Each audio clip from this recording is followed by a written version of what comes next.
welcome back to another episode of The Male Perspective. I am your host, Lana Reid, and today, on this day, I have with me a gentleman by the name of Thomas E. Hurrington. He is the founder of SoupBowl Network, LLC, an organization that raises awareness about charities, raises awareness and donation for charities in his local area. Looking forward to hearing more about the awesome and amazing work that he is doing in his community. But first and foremost, as I always do, Mr. Hurrington, I'd like to take a quick moment to pause, say thank you to you for making time for me today. Time is a gift. Once we give it, we cannot get it back. So I appreciate you carving out this space in your day for little old me. And with that, sir, welcome to the show. Thank you. Really appreciate all the work you're doing, especially for mental health for Black men. That can't be said enough. But thank you for having me. Awesome. Yes, I love you guys, and I'm just trying to, do what I can. But let me get started because I have a short amount of time with you today, and I try to pack everything I can into such a short space. But as I start today, sir, I heard a rumor that there are people in this world that call you Reaper the Storyteller. Yes, indeed. So if yes, I indeed. could trouble you to tell me how that all came about and what is that all about? Yes, for sure. So basically, well, let me start way at the beginning. I've been around music all my life. I literally was living in a church for a while. Grew up with gospel music, so I've always been a singer. And I tried to go that route. It didn't quite work out with the groups. And I kind of just start going into writing poetry. Love writing music, but wasn't really going to do anything with it. It was just something I love doing. One of my friends that I started rapping with, he was like, "Oh, why don't you put what you're writing to music?" And I was like, "I don't know about all that." And he's like, "Well, why don't we just freestyle then? Just kind of get you used to doing it." It's like, all right, that sounds good. Well, when I start freestyling, I was like, I kind of like this. This is kind of nice. Plus, I get to do a little music, add some singing in there, things like that. And what ended up happening is back in the day, there was a whole lot of battling and a lot of, how that goes. So you must be in my age bracket then. Oh yeah. I'll be 53 and I'll be 53 in July. See, I'm going on 46 this year. So we're very close. I got your beat. Okay, go ahead. And so I was like, okay, so we're just gonna battle rap. And when I start doing that, people start saying, "Man, he's a reaper. He's killing people. He's just slaying people." So I was like, I kind of like that name. All right, we'll go with that name. And then my friend start really telling me to write it down because I'm a storyteller. And for me, it has to make sense from the beginning to the end and tie it all together. Yeah. So I start writing to music. And when I started doing that, I was like, all right, this is great. And originally my name was supposed to be Dirty Draws because I thought that was I thought that was an awesome name. I don't know why I thought that was an awesome name, but I thought it was awesome because I was like, okay, I did a few little shows. Like I just did a song and a song at a few shows, and I was trying to get Dirty Draws to catch on because Reaper seemed, there was just so many Reapers. Everybody, I'd be lost in the shuffle. But at the shows, people start calling me the storyteller because of what I do. And the whole concept of Reaper is just like anything I do. It's true stories. But to keep people's identity safe, because some of these stories, I knew the person. I was pretty close with them. So what I would do is I'd use real people and change their occupations or change where they're living. And it's still real people, but real people from different places to bring a story together and try to always look at it from a different aspect, a different angle that maybe you never thought of. Maybe instead of, for example, I have a story about domestic violence. but I Mhm. tell it from the child side. I don't tell it Okay. from the parent side. Just things like that, because I think giving different perspectives lets you look at the whole picture a different way So and true. see how problems, social issues affect everybody in all kinds of ways, whether you think they're paying attention or not. So true. So I love that. I love that. So true. Well, I'm going to continue down this journey of Reaper the Storyteller, sir. There we go. And the wonderful work that this man does. I was preparing for today's show, and I was on your YouTube channel, Ah, and I was listening to you tell the story of Itsy Bitsy Spider and Humpty Dumpty. yep. You, sir, are a pleasure to my soul. I mean, just a pleasure to my soul. Just a true, true gem. I just chuckled. I just laughed. I was like, Yeah. okay, I'm a grown woman, but that was entertaining. It was so entertaining. How does your mind create this whole back and forth? It was just wonderful. How does that come? Well, I've always been my mind. I have anxiety, and I didn't even realize I had anxiety. I didn't know what it was called, even though it's weird when you work in mental health all the time. You're almost too close to the Mm, problem. I had somebody that I used to work with that has severe anxiety tell me after a couple of panic attacks, "You have anxiety." That's what you have. So my brain never, even while we're talking now, my brain is thinking of all kinds of things. That's just how I've always been. okay. I did when I was in high school. I got approached because I used to do this one year I did this thing called Death of the Black Man, Birth of the N-word. And Okay. basically what I was trying to do is bring awareness to Black issues. I start bringing Black speakers to the school, things like that. I end up running into a group called Improv, and and it's not like the jokey improv you think it is. It's more of using social issues in an acting setting to express what's going on. Okay.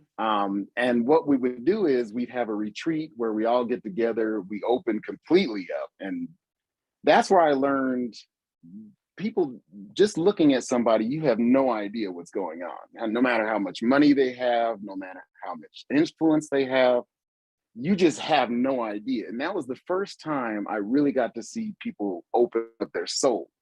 And you have to do that because we would stay in character and act out these things and scenarios of bullies and gangsters and death and all kinds of things. And sometimes they leave us in character to be more, to get that kind of, that dialogue going back and forth, and people would get out of their chairs and try to come beat us up in a story because we would make it as real as possible. And the only way that worked is us revealing to ourselves our past and history, because I've been through a lot, they've been through a lot. And then you come together as a tight, it just makes the team tighter, and it makes what you're doing more beneficial. And so since growing up doing that, and then I start teaching classes on characterization and how Mhm. to do the characters. And I learned a lot of the skills from that because that was more, it was kind of formal training, but not. And it had to Mhm. be fluid, it had to be on the fly sometimes, and you had to just improv. But the topics were so serious that we end up winning a PSA award for gun violence. We did shows at the women's prison. We did shows at the Capitol for teachers. We did shows all over the place, and we're doing shows in front of people being them. So that's a whole. It's a different feeling to be doing that and them seeing themselves and then have a conversation about that afterwards, because you always have to. So I've always kind of used that concept with everything I do. If it's Reaper the Storyteller, then it's always going to be true stories, social issues, and I'm just going to give it how it is. Reaper, I just came out with a song called Help, and I'm being more personal with my stories because I'm not usually I'm not really a out there person with my own personal stuff, but now I'm trying to open up more because I think I have plenty of stories of things I went through that can possibly help somebody get through some tough times. And but Reaper is totally different from SoupBowl. I revamped Reaper, and I'm about to bring a lot of music out. And some of the music is very, very difficult subjects. And I'm coming from the perspective, I tell it from their perspective. So a lot of the words, the language is really rough and tough, but it all has a purpose. I'm saying it for a reason. I'm saying it to not only expose and bring light to this darkness that's going on, but also give you a perspective from someone that's going through things that you might not relate to, that you can't understand. Well, why did they kill him? Well, why did they commit suicide? Well, there's multiple reasons why, and you can't, it's so easy, especially if you haven't been through it or you haven't experienced it, it's so easy to kind of just say, oh, just get over it, just buck up and you could do that. And now I want to show you in almost a visual way through the audio, through videos, that it's not always what it seems, and open your mind to a whole different way of looking at it, different angles. That's true. That's true. I mean, especially when we're talking about mental health, a lot of people really don't understand the dynamics, don't understand, the people that are going through it, what they're actually struggling with. Some people do believe you could just brush it off, just go eat some ice cream, you'll be okay. But like you mentioned, you have this new video out, Help, and it's a personal story. And I listened to the whole thing, and I think that has to do with some of the work you do with SoupBowl. I was wondering, could I trouble you to share what Help is about? I think the audience needs to hear that. Oh, for sure. Help's been a lifelong struggle. And growing up there, I was still, like my grandmother, she still worked she was still doing work for white people in that kind of, I'm doing laundry for them. It wasn't like I do, if you know what I'm getting at. So they grew up from that kind of era. So I had that experience around, plus I had, it was 80s, 90s, 70s. Wasn't the best for us. There wasn't a lot of good things happening at that time. And you got to remember too, there wasn't cell phones.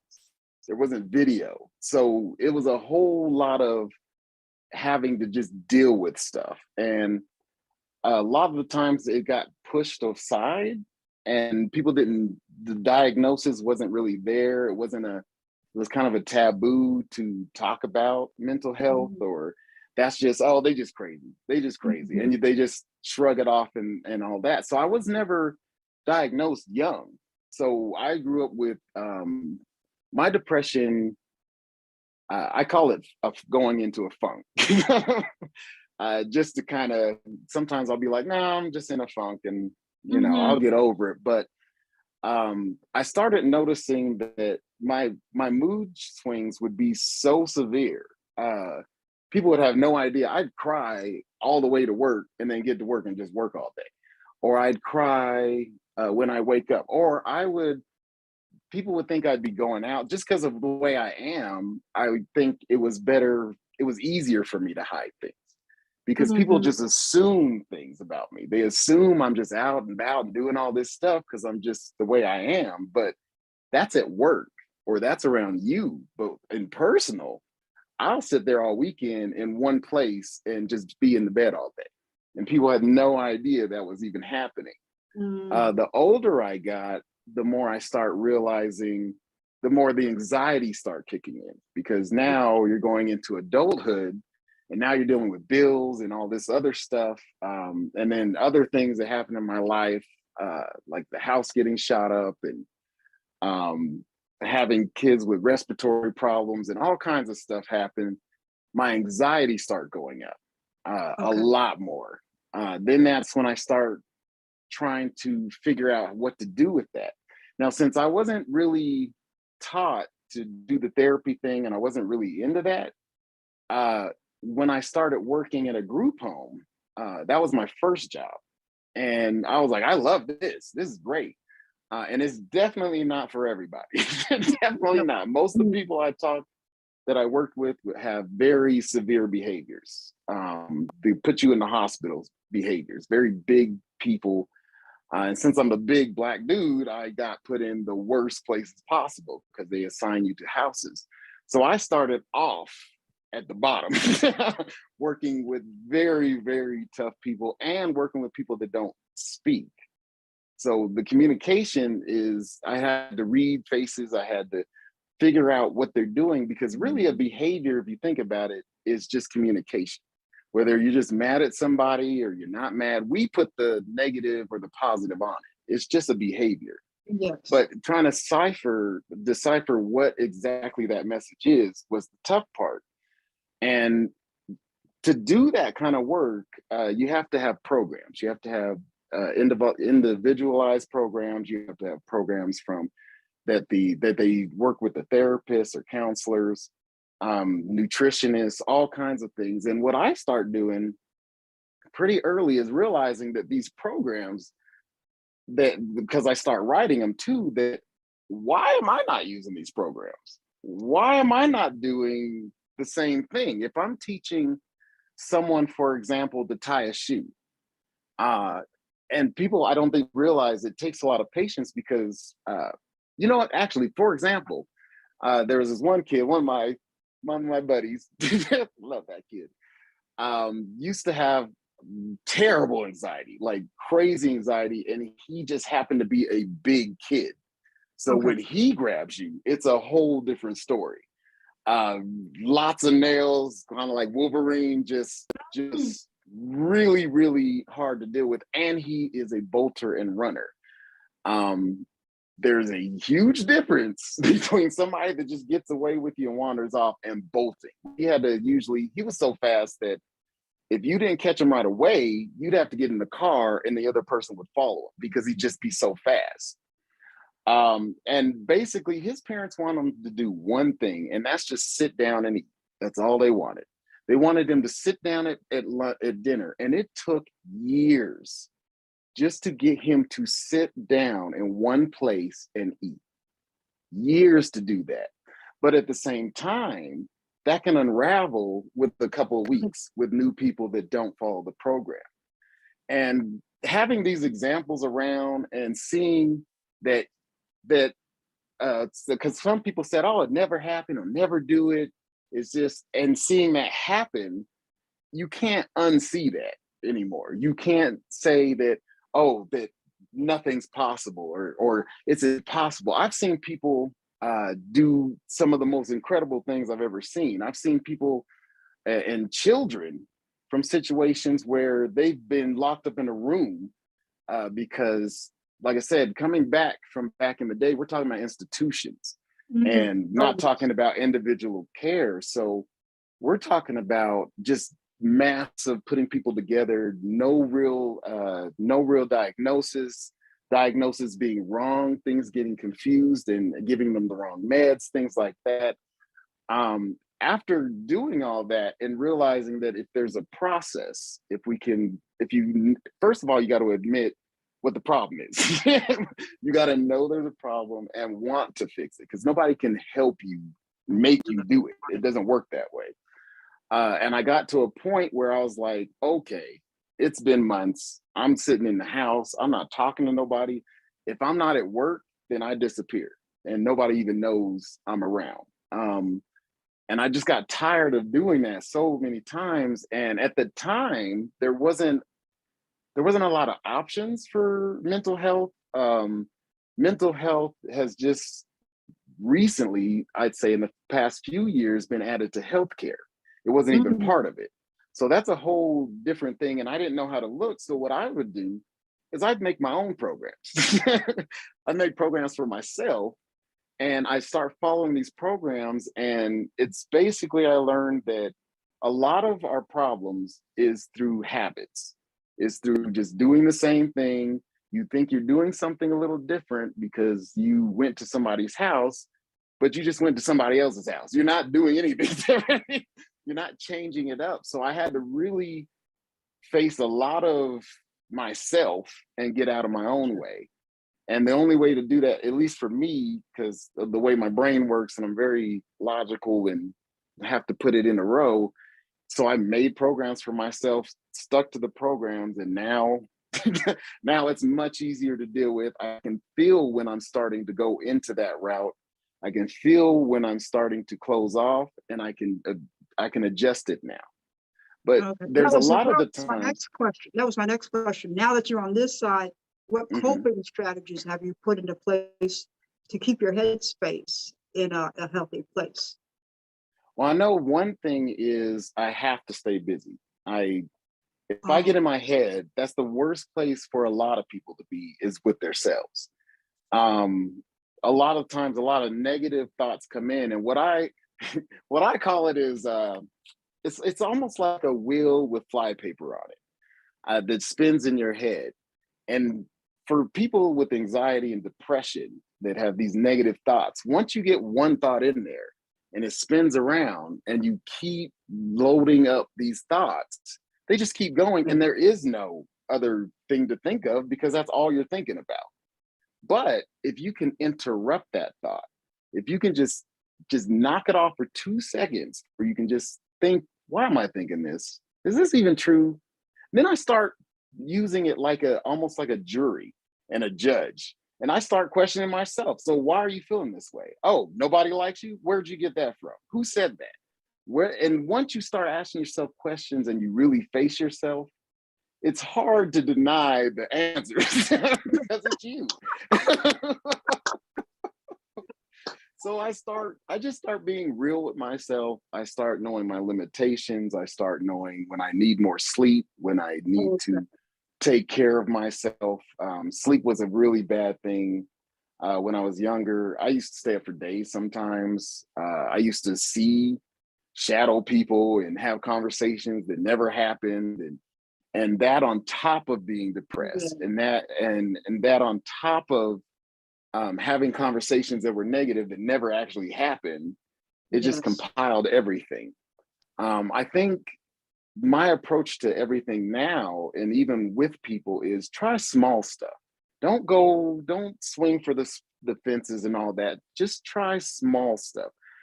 Try the things that immediately affect your life, that immediately interrupt your work or your relationships. Try working on little things you can do, because I think if you look at the whole picture, it's just hard, it's overwhelming. And for somebody that's already stressed out, that's the Mhm. worst thing to do, is be like, let's work on everything. It doesn't work that way. That's too much, too much. So No, just, no. start Like out I said, small. how do you eat elephant? How do you eat an elephant? One bite at a time. One bite Yep. at a time. Yep. It's so true. Well, so let me get on the pathway of SoupBowl Network, because we will never get there if we keep on chatting like I know we can do. Oh yeah, I'll ramble. SoupBowl Network, SoupBowl Network. Wonderful, wonderful stuff you're doing over there. Thank you. Your Thank you. videos are just amazing, joy. Like, I was like, oh, I needed that smile today. I really needed that. Nice. How did it come about, and what goes on at SoupBowl Network? Because I mean I know, but the audience doesn't know. Oh, for sure. First of all, I appreciate that, because it's always good to get feedback. Basically, SoupBowl started when I moved to Florida a while ago because I wanted to be by the beach. Florida was one of those places, or the beach, I should say, was one of those places where my brain would be quiet. Okay. And I've never had that before. The first time I went to the beach, I've never actually realized that my head never stops talking to me. And that was the first time I heard nothing but the ocean. So I was like, I have to get back there. Plus, my mom and sister live there. So, and I'm a mom's boy. So had to go back there. So when I went there, there was a specialized, I went and applied for schools because at that time I was working in a special needs school. Okay. And when I left to go there, Florida's a mess in all kinds of ways when it comes to jobs and all this stuff. I'm just gonna say it. So it was tough to find a special needs. So I was going to just be a paraeducator in just a regular school, whatever that is. And I interviewed with all these schools, and they're like, "Oh yeah, come in, it'd be easy." But there was this one school that said it will not be easy, and we had plenty of fights, and we've had the cops were here, we've had teachers hurt, we've had teachers leave. We need somebody that is heavy into mental health work, but also has worked with very violent people. Because to do the type of work I've done, and even mental health work, I know holds and all kinds of stuff. Gotcha. So they were like, "We want you, but this is a made up position." They had a choice. What's her name? Diana. I'm horrible with names, but awesome principal. And she had a meeting with her teachers and said, "Look, we have enough money that we can either get another teacher or we can do something else, because this isn't working. We need somebody that's going to be in the halls, but we also need somebody to go in and assess the situation, because sometimes the teacher needs to be pulled out. Sometimes they're the problem and they need somebody that can mediate all that." I said, "Sign me up." It was, yes, please. I want to do that. I like the hard work. I like the more difficult cases, because that's also part of me. I like to figure out things, and I think I have a different approach to doing it, and I have the patience to not yell at them and all that. So I was doing that when COVID hit. Okay. And then when COVID hit, of course, they shut down everything. The school shut down. So for me to keep my part, because I worked closely with, which was sad, because right before it closed down, they wanted to give me my own classroom. They wanted me to work with mental health work, social issues, feelings and emotions. We set up the curriculum, everything, and then it shut down. And I was like, "Oh, so sad." But I still worked heavily with the guidance counselors, which were amazing. The assistant principals, all of them awesome people. And so they had me call people. I would just call to see if the kids are doing all right, if they got all their assignments, things like that. And that's when I realized that things are so not equal and people are not ready. There was cable companies that was supposed to give free internet, for example. Didn't do that. Okay. End up cutting that off. That we lost students that way. There was people that didn't have access to laptops and all that. Lost those kids. There's kids that they're verbal, but I would even say they might be on the spectrum. So they need that in-person instruction. Lost them. I even had a father that was really sad when Trump decided to do the Haitian ban. He was stuck in Hades and couldn't get to his family, and I would talk to him every other week, and he would ask me about his kid, but then they didn't have enough money to keep the phone on, and I couldn't tell him. It kept going on and more problems, and I was like, this is a problem. This is a huge problem. A lot of people I talked to were going through some serious mental issues, some serious problems. So I was like, okay, I need to do something. Because when I went down there, I was supposed to do music and all that. Obviously, I can't. So I have to do something. So what I've decided to do is do SoupBowl music. I always like the idea of a soup kitchen. It's a place where you can get a hearty meal and you get conversation. And I grew up around soup kitchens, the way they used to be. And it was a great way to make people that are going through homelessness and unsheltered, they can actually experience conversations. We serve them food. It was a beautiful thing. So I've always loved that idea. So I brought that over to the music, and what I would do is pick 3 songs that are more inspirational and loving and caring. And then I would break them up with me doing it like a radio show, because I always wanted to do that.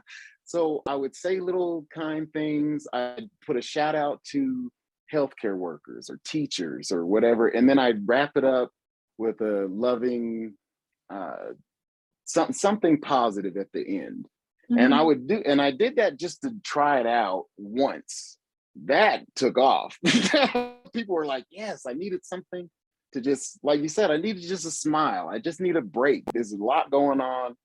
And I was like, okay, well, I'll just keep doing it. Kept doing that. That was great. And I was like, well, this is nice, but I want to do more. There Mhm. needs to be, I want to take this to a different level, because now since COVID hit, I don't know if I can go back in a classroom, because the type of stuff I do is so physical and you have Gotcha. to be so Okay. close. So what I decided to do was like, okay, well, I want to start a company then, but I don't know what I want to do. So, and I'm not really the best artist or anything. So what I did was, I had my daughter, which is a phenomenal artist.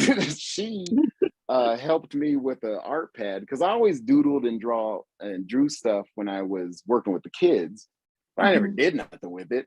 So I started taking those and working with the pad and made some stuff. It's like, okay, so I got a little store. I'll do that.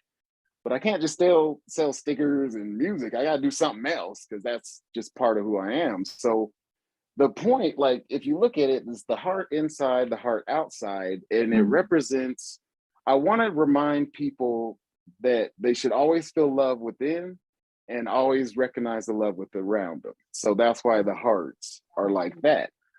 So I decided, it's like, I try to figure out, well, what do I do with that? How do I promote that? So I decided to do what I call charity events now. And I was like, okay, I want to help somebody. Let me make it very clear. One of the things I didn't like about people that do charity work is there's proceeds that go. But a lot of people don't know that they usually, let's say they have a concert, the money goes to the artist first, then it goes True. to the venue first, True. then it goes to them. And by the time they actually get the money, you don't know how much they actually get. But when they report it as a whole. So what I Yes. decided to do is I'm going to put it right up front. It's 30%. It's a great price, because that's definitely, I have to give up to do Mhm. that. And it's right in the front, so you know. But I also wanted to do, but when I was doing that, I said, you know what I should do? I should go to community groups and see what kind of needs they have. Like, where can I help? Since I have Okay. a lot of mental health work, and what I found was you can't find anything. If you look there's numbers like 211 and 411 where you're supposed to get these services, but if you actually go to the site, there's links that don't work. There's shady looking websites that don't go nowhere. There's So I was like, this is the problem, that people can't find nothing. And people always ask me, well, where should I go to go get this kind of help or this kind of help? And since I work in mental health, so I was like, why don't I put that on the website? Mhm. So I took months because it literally is not, because I used to tell people, oh, just look it up. No, it takes a lot of time to find the right link, to vet the right things. And then a lot of things you go to, you don't even know what they do because it's not Mhm. there and you have to read through it. So what I decided to do is I want to make it to where it's like I'm looking at it. So I Okay. want it up front. I want to know what they do. I want to know a little history about them and how to contact them, and I want the links all to work. So what I did Okay. was I went through every single site I read, and every site that's up there has been vetted for me, which means I've read every single thing, went to every single tab, checked every link, and then put it on the site. So when you go to that site and you go to look for it, you'll find it right away. You'll know exactly what they do, and you can keep it moving. And then I just bring it over, and then I was like, well, that's good, but I want to do more. That's just how I am. So I decided to I put my first and still my charity of the month is Unsheltered Utah. They do awesome work for they kind of are the middle ground between being in the streets and being housed. They take care of food and different kind of services. They help with legislation too, and put that out. So I thought they were perfect. So I went and I went to their website to go, just donate like everybody else. I was gonna just put a video, said I donated, it's great. But when I went there, I like one thing stuck out to me, and they said, make sure you include can openers with your cans. And I was like, wait a minute, I never thought of that. I always donate cans, but I never donate can openers. And I was like, I wonder, does anybody else know this stuff? And so I start doing videos. That's when it turned into what it is now, where I try to make the donations purposeful. Because there's a lot of times you would think you know what to donate, and that's not at all what you need to donate. And they have an abundance of stuff they don't need, and they can repurpose it, of course, but it makes more sense to make each donation purposeful. So that's what I decided to do with the charity events. The next one that's coming, that my son, which is just like me, he asked me to be part of it, and he wants to be part of it from now on, because he wants to learn how to donate, how the charity works, and how I do what I do. So we're planning an event, and now we're going to start getting people involved, but keep it safe, keep it outside. Lots of different ways to donate, because I just don't think people right now, there's so much going on, and you're being told to call your senator and talk to them, go march over here, go do this. It's very overwhelming. So what I try to do is show you different ways you can donate, not just money, but with time that can help you and help the other person. Awesome.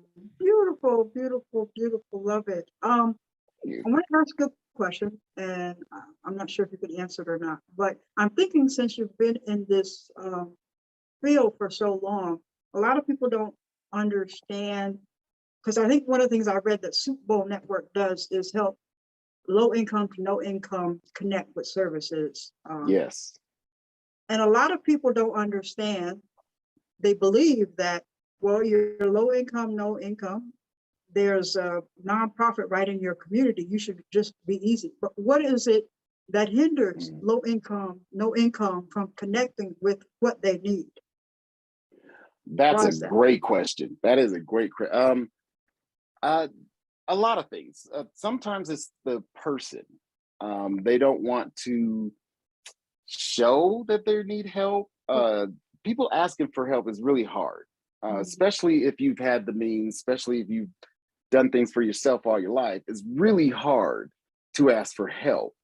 Another thing is what I mentioned earlier, you can't find it. You don't even know where to look. And how do you look for something you've never done? And plus, you don't want your business all in the streets either. So it's really hard to connect. Another problem is that I think is part of the states. They don't do enough outreach. There's not enough that when they do have city council meetings, who knows? They send it to people that have computers. They put it on emails, and that's great, but not everybody has a computer. Not everybody has a flyer. And when it happens, you just got to go. Especially when something as severe as climate change or the virus popping up, it's really hard to kind of just adjust and do that. So yeah, it's really, really tough to, that's what I ran into most of the time, is people just didn't know where it was or how to get a hold of it, or they were ashamed. And that's you got to get out of your own way sometimes. You know, we are our biggest enemies most of the time. We are our biggest enemies. Well, sir, my 30 minutes go by so fast. Man, that went fast. Yeah, and I actually think I've done more than 30 minutes. I'm going to do my random question. Oh, yay. And then I'm going to ask you to tell how we connect with you. And for sure. Because I saw the video, I think because everybody needs a wonderful smile every day. So they should be watching you every day. Yeah, I agree. Oh, yeah. Oh, yeah. Okay. I'll post something. Sometimes it's music. Sometimes it's poetry. I'm all over the place. Oh, goodness. When you were a kid, what did you want to be when you grew up? Comedian.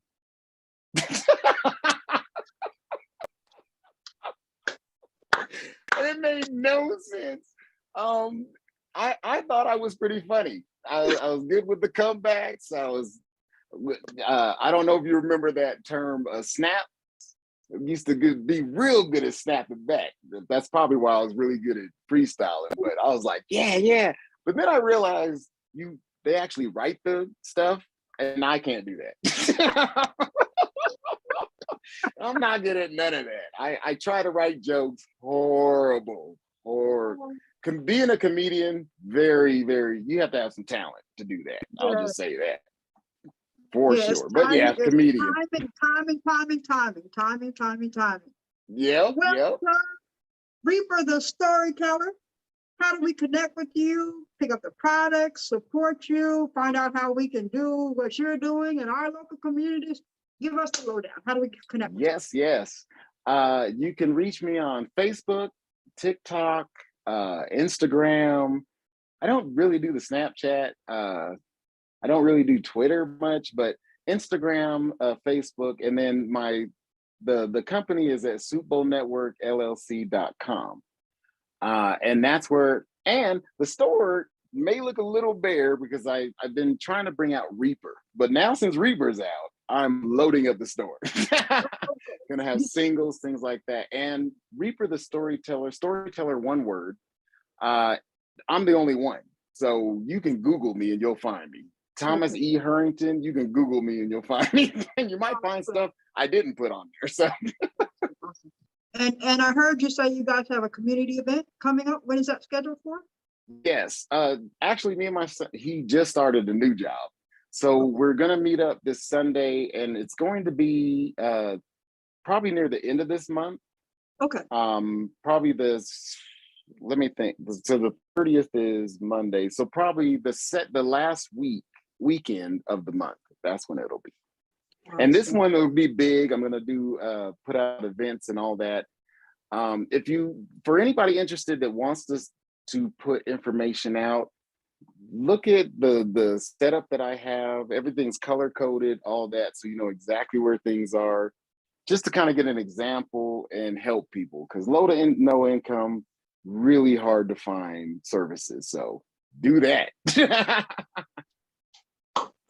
Well, sir, I don't know where to begin. I don't know where to end. I love everything that you are doing. I love the energy. I love the commitment. I mean, the world needs more Reaper the storyteller, Mr. Harrington's.